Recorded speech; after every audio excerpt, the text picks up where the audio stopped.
হতাশা মাদক দিয়ে দূর হয় না।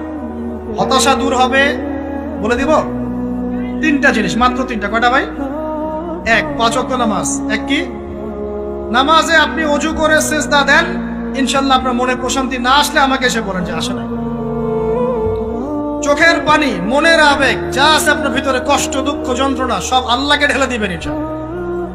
নিজের আবেগ ধরে রাখবেন এখানে, আপনি আল্লাহর জন্য ঢেলে দিবেন। মানুষকে আবেগ দেখা কি লাভ? মানুষ আপনার চোখের পানির মর্ম বুঝবে? মানুষ কি মানুষের চোখের পানির মর্ম বুঝে? আপনার পিতা যদি মারা যায়, আমার কাছে এসে দোয়া চান কান্নাকাটি করে, আমি দোয়া করতে পারবো, কিন্তু আমি কিন্তু আপনার ফিলিংসটা বুঝতে পারবো না। আপনার অনুভূতি কে বুঝতে পারবেন? আল্লাহ পাক আপনার ঘাড়ের রগের চেয়েও কাছে আছে। সুবহান সুবহান, আল্লাহ পাক ঘাড়ের রগের চেয়ে কাছে আছে। গতকালকে বাংলাদেশের একজন বরেণ্য আলেমের সাথে একটা কনফারেন্সে ছিলাম। উনি বলছিলেন যে এক ব্যক্তি, এটা শোনেন, এক ব্যক্তি খুব তার শখ যে তিনি সাহাবীদের মতো নামাজ পড়া শিখবেন। কথা বুঝতে পারছেন? সাহাবীদের মতো নামাজ শিখবেন। তো একজন বরেণ্য আলেমের কাছে এসেছেন, এসে বলছেন যে আমাকে সাহাবীদের মতো নামাজ শিখিয়ে দেন। তখন সেই আলেম আরেকজন আলেমের সন্ধান দিয়েছে, যা তুমি তার কাছে যাও, তিনি শেখাবেন। তো সেই ব্যক্তি একটু অবাক হয়েছেন, কারণ যাকে প্রশ্ন করেছিলেন তিনি অনেক বড় মুহাদ্দিস, আর যার কাছে পাঠানো হচ্ছে তিনি অত বড় মুহাদ্দিস নন, কিন্তু আবেদ, আমল করেন। তাকে গিয়ে বলছেন উনি আমাকে পাঠিয়েছেন সাহাবী ওয়ালা নামাজ শিখিয়ে দেন। তখন তিনি বলছেন ঠিক আছে, সুন্দর করে ওযু করে আসো, সুন্দর করে ওযু করে আসো। ওযু করার সময় খালি খেয়াল রাখবা যে আমি ওযু করছি শুধু আল্লাহর সন্তুষ্টির জন্য। কি খেয়াল রাখবেন? ওযু করছি শুধু আল্লাহকে রাজি খুশি করার জন্য ওযু করছে, আর কোনো উদ্দেশ্য নাই আমার।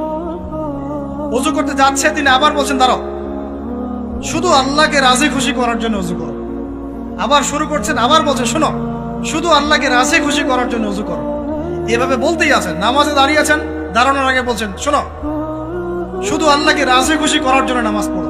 বলতেই আছেন, বলতেই আছেন। এক পর্যায়ে সে ব্যক্তি নামাজ শুরু করলো, নামাজে মনোযোগ এদিক ওদিকে যায়, আর তার মাথায় এটা আসে, এই শুধু আল্লাহকে রাজি খুশি করার জন্য আমাকে নামাজ পড়তে হবে, শুধু আল্লাহকে রাজি খুশি করার জন্য নামাজ পড়তে হবে।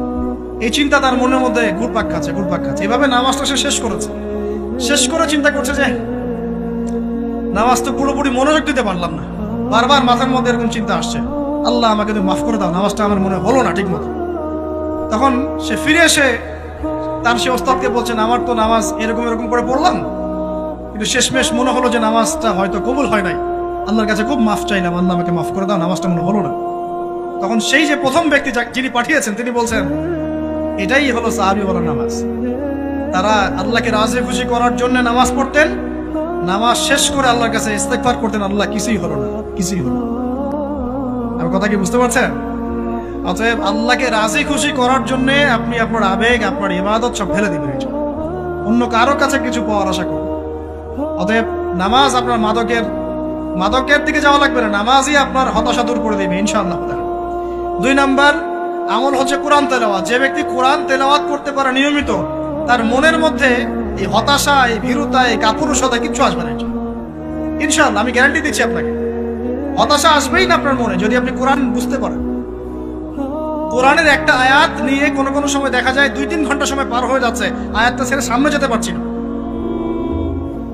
কোরআনের ভিতরে ঢুকলে আপনি দুনিয়ায় ভুলে যাবেন কি হচ্ছে আশপাশে।